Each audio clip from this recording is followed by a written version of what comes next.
Certamente você já assistiu algum vídeo de freestyle ou de skatistas andando pela cidade, principalmente nas praças, e provavelmente já viu algum vídeo do skatista Rodney Mullen, considerado o pai do street e do freestyle. Mas você sabe como ele começou no skate e a sua história? Não? Continua com a gente até o final, porque hoje vamos contar um pouco da história de Rodney Mullen. Fala galera, hoje é dia de skate. Esse é o primeiro vídeo da série Ídolos do Skate, que nós estamos postando lá no Instagram. Se você não segue a gente lá, é canal canal SKHZ, e nós estamos postando uma série sobre os principais ídolos do skate e um pouco também sobre o meu ponto de vista sobre eles e a sua história. Então já deixa seu like, é muito importante. Se você não é inscrito, não se esqueça de se inscrever e também ativa lá o sininho para receber sempre os nossos vídeos. Solta a vinheta!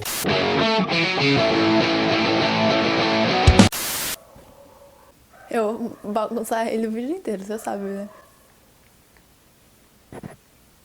John Rodney Mullen, mais conhecido como Rodney Mullen, nasceu em 17 de agosto de 1966 em Gainesville, cidade localizada no estado norte-americano da Flórida, Estados Unidos. Filho de John Mullen, um médico que serviu à Marinha durante a guerra, e Ann P. Mullen. Rodney teve uma infância bastante complicada. Ele sofria de uma doença em que seus pés ficavam virados para dentro e levou aproximadamente 6 anos para corrigir com o uso de moletas. Com isso, ele não conseguia praticar esportes que eram muito comuns na família Mullen, decepcionando então o seu pai, que era bastante rigoroso e rude com ele e seus irmãos. O Mullen, ele era bastante recluso e tímido e ele tinha bastante dificuldade para socializar. E aos 10 anos de idade, ele praticamente não tinha amigos, mas ele tinha um rendimento muito bom na escola. Ele era considerado um nerd em matemática e foi aos 10 anos que a vida dele começou a mudar. Ele conheceu um garoto chamado Jake, que também tinha a mesma idade que ele, e ambos viraram amigos. O Jake, ele andava de skate e apresentou esse mundo para o Rodney, que ficou encantado porque era uma prática que era livre, não tinha regras, não tinha um técnico para mandar, ele não tinha que obedecer, e ele podia inventar qualquer coisa que ele imaginasse. Então o Rodney ficou muito encantado por isso. E o Jake, ele utilizava substâncias que não podemos citar aqui, e ele acabou influenciando o Rodney para isso depois de muita insistência, mas o Rodney não queria, tanto que logo depois ele parou e a amizade dos dois acabaram. O Rodney começou a andar com o skate do Jake emprestado, mas ele estava escondido do pai dele porque o pai dele não apoiava a prática, ele considerava algo perigoso e ele era totalmente contra. Porém, ao contrário do pai dele, a mãe do Rodney sempre deu muito apoio e incentivo. Então o Rodney e a mãe dele, a Ann, começaram a tentar convencer o pai do Rodney a deixar ele andar de skate e a dar um skate para o garoto. E aos 10 anos ele conseguiu seu primeiro skate ganhado do pai, depois de muita insistência, só que tinha algumas regras. Ele só iria poder andar de skate se ele usasse equipamento de proteção, o que não é muito comum hoje em dia. Ele não poderia machucar nenhuma vez, porque se ele se machucasse ele teria que parar de andar. Então o pai dele era muito rigoroso com ele. Na época só existiam as modalidades freestyle, slalom e o bowl. Só que o bowl, ele era nas próprias piscinas que tinham nas casas, as pessoas esvaziavam e andavam naquilo. Mas o Rodney, ele andava na própria garagem da fazenda e ele tinha que adaptar suas manobras para aquele espaço. Então ele imaginava que era possível utilizar todas as superfícies do shape, e não só a parte de cima para mandar manobra. Por isso que existe também o Dark Slide hoje em dia.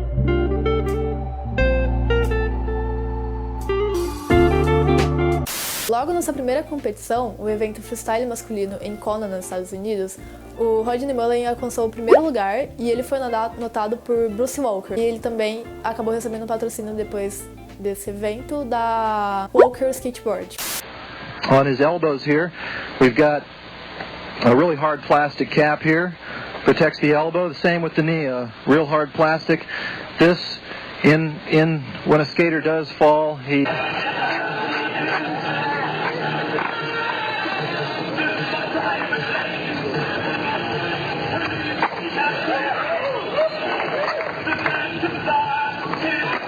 O Rodney, ele tinha uma rotina de ir a escolas, fazer leituras diárias da Bíblia e um treinamento pesado.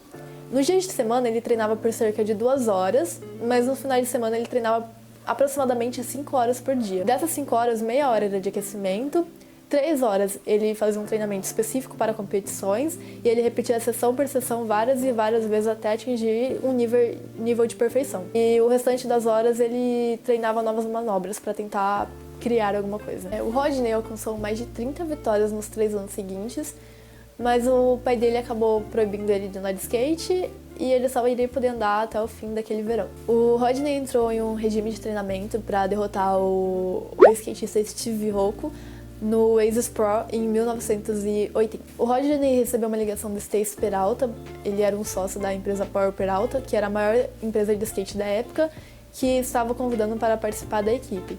Então, aos 14 anos de idade, o Rodney tornou-se um profissional de skateboard.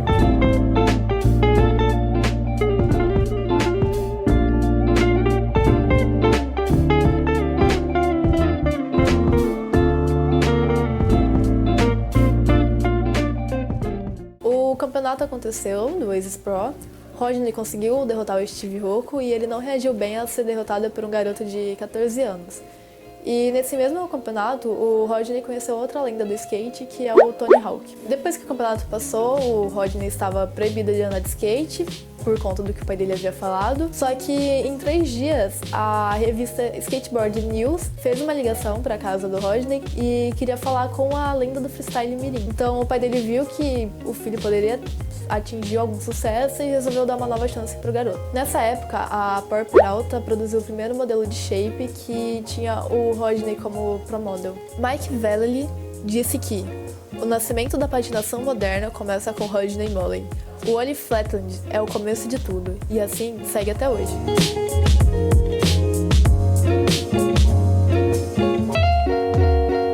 Em uma entrevista para o Tony Hawk, na própria casa do Hawk, Rodney disse que foi um acidente. Ele tinha acabado de aprender a fazer o ollie, e sabe quando você pisa no tail e pula pra fora porque o skate vai bater na gente?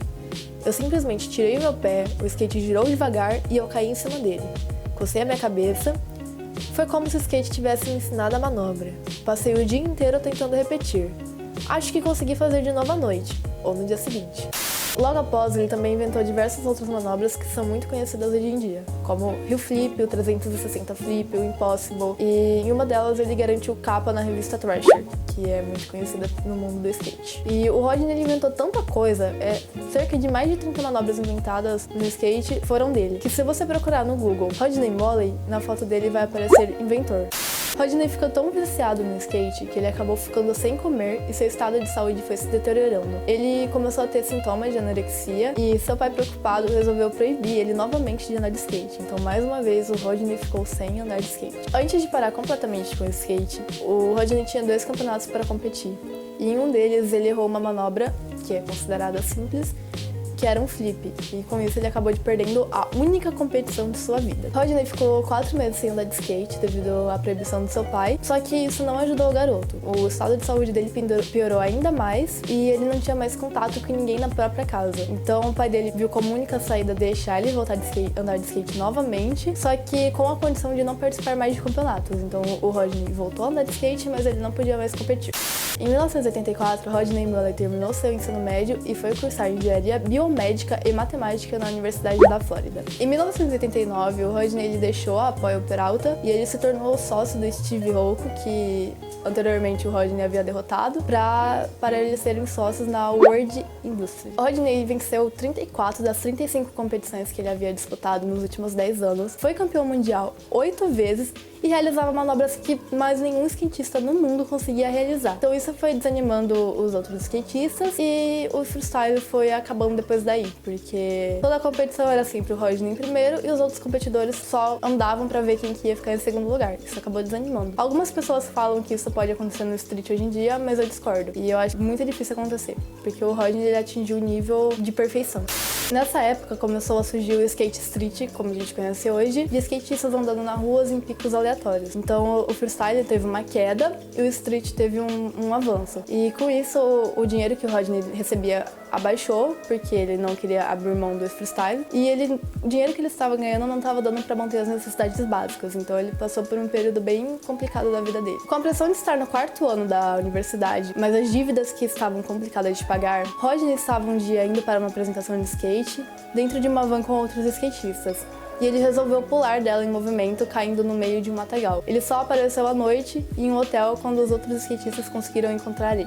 Em uma aposta de $1 com Steve Ho, o fundador da Plan B, Mike Tenaski, ele assumiu a responsabilidade de levar o Rodney Mullen para as ruas. Mike convidou o Rodney para fazer um vídeo de street, mas ele negou. Só que depois de muita insistência ele conseguiu, e o Rodney estava adaptando os movimentos do freestyle para o street de rua, que são as manobras que a gente vê hoje, como o manual e várias outras. E em 1992 eles lançaram a videoparte Questionable, junto com outros skatistas. Após a morte de Mike em um acidente de carro, Mullen iniciou o A-Team em 1995, mas a companhia faliu em 2000. Rodney se juntou a Enjoy Skateboards, de Mike Johnson, e logo após ele fundou a Tensor Trucks, utilizando seus conceitos de engenharia a skate. Pouco tempo depois ele fundou a Almost Skateboard.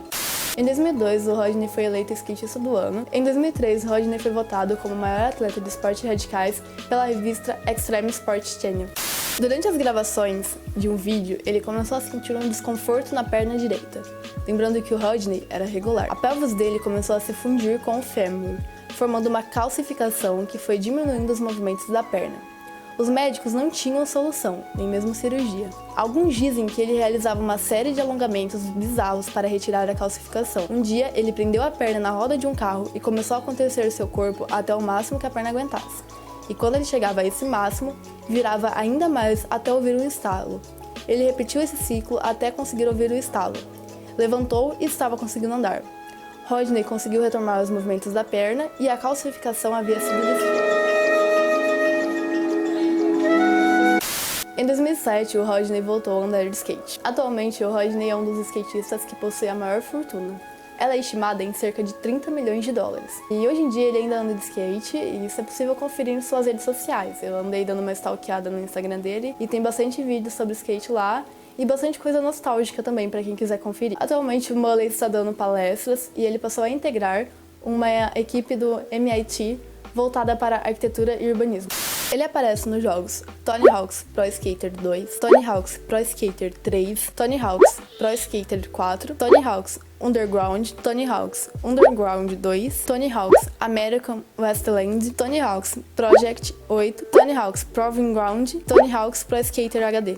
Suas manobras preferidas são Dark Slide, Remo Slide, High Flip, manobras de manual, Truck Stand, Switch Foot Pugo, Impossible, Casper, Underflip e Hell Flip, Ollie e Flip. Então é isso, galera. Se você gostou, deixa o seu like e se inscreve no canal para não perder nenhum outro vídeo dessa série. Lembrando que vão sair outros e nenhum conteúdo do canal. Nos siga nas nossas redes sociais. Nós estamos no Instagram, no @canalskatez e no Facebook, no mesmo nome. E é isso, muito obrigada. E não corta isso aí, tá?